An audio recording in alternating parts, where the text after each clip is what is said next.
gusto ko kasi pag-usapan yung bank deposits dahil matagal na po ni-raise ni Senator Trillanes at hindi nga nag-prosper yung kaso dyan sa ombudsman. At tama, di ba, tinanggal yung dating deputy overall ombudsman.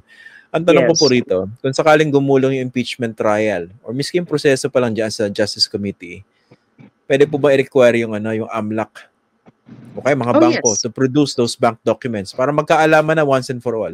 Hindi na kailangan magsampalan. Yes, the House of Representatives, I believe, would have the authority or would have the power to summon AMLAC to confirm, to validate those allegations about the existence of bank accounts.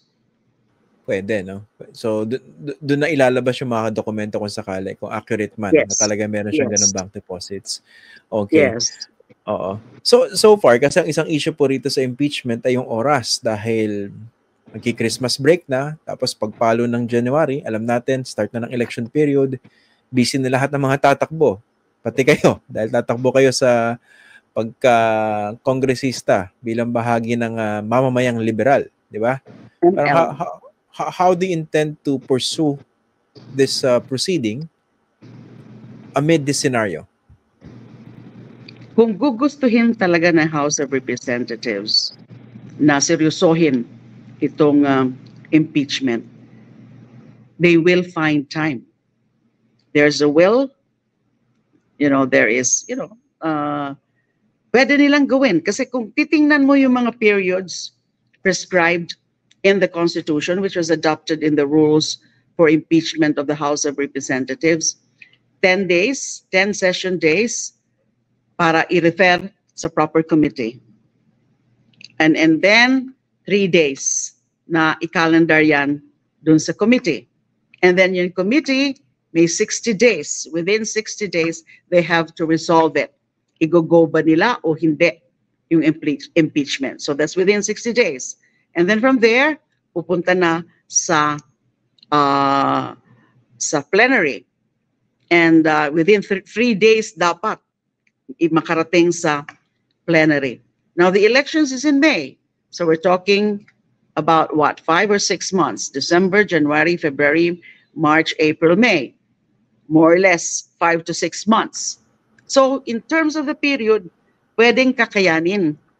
So it's really, it depends on them. If there's a will, there's a way. Ang feeling kasi ng group of complainants, ngayon na yung tamang oras.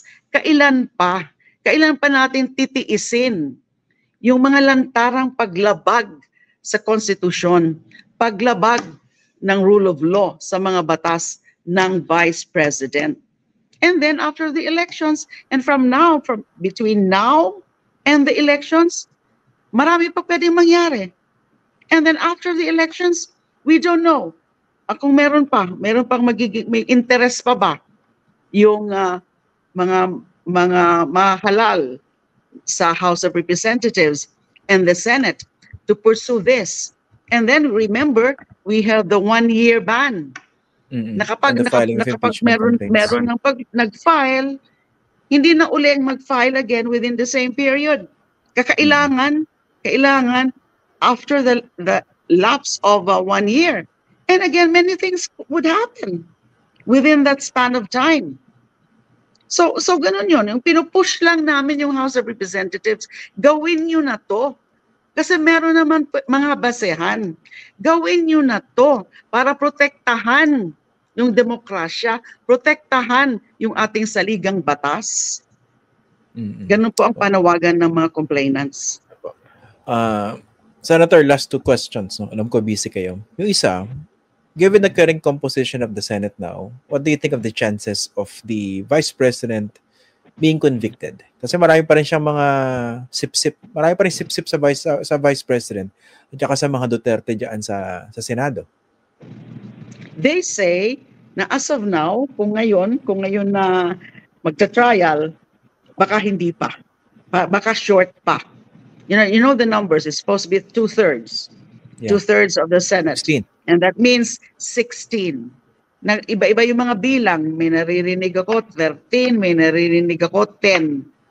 Pero yun na nga, mukhang as of now, wala pa yung, as of now, wala pa yung 16.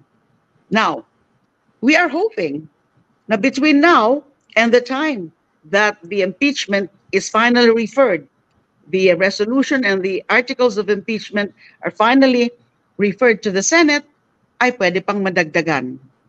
And sa tingin ko, sa ano rin yan these members of the House of Representatives and the Senate, being politicians, I think kung magkakaroon ng public talaga, if the reaction of the public, if the sentiment of the public is such na sumusuporta sa move na ito, then they have no choice. They have to listen to the people. They have to listen to their constituents. Yun po ang sa tingin namin. Okay. Finally, Senator, gusto kong kunin po yung opinion nyo dahil dati po kayong Justice Secretary. So ngayon kasi merong parang munting girian, yung DOJ at saka yung Ombudsman, as to whether the Ombudsman should step in dito sa mga lumalabas na against the Vice President sa House. Ano po bang pagtingin nyo rito? Pwede na po bang pumasok yung Ombudsman at initiate ng kanyang investigasyon doon sa mga posibleng violation ng Vice President bilang isang Vice Presidente, parte ng kanyang opisyal na trabaho? Opo, para sa akin, kailangan na rin po ng Office of the Ombudsman na makialam. Para sa akin, siguro naman, the Office of the Ombudsman is monitoring these hearings, is monitoring yung mga naririnig sa Vice President. And it has broad powers. Ombudsman has broad powers to investigate this. Di ba? Any and all, I'm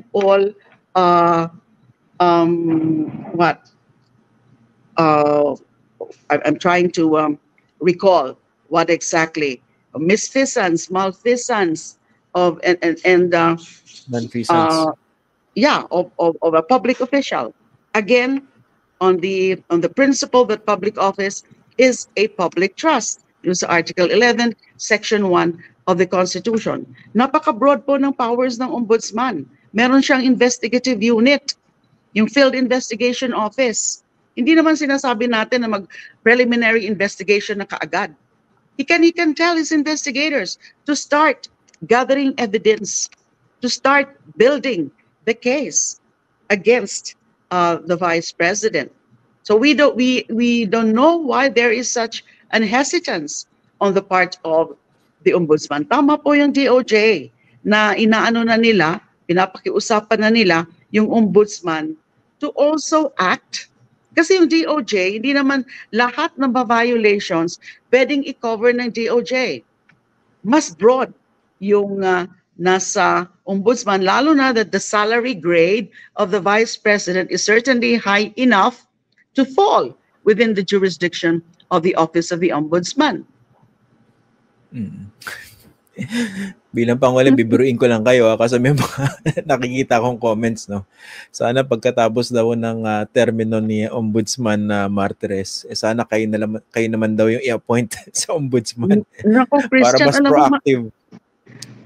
Alam mo, yung yan, matagal-tagal na yan. For weeks already, I've been receiving kung ano-ano nadidinig nyo rin? Okay. Narinig ko na. I don't know where is that coming from. Hindi ko alam sino nagpapakalat dyan. Na wala naman ako interest, hindi naman ako nag-apply for that. And wala naman kumakausap sa akin na I'm being considered for that position.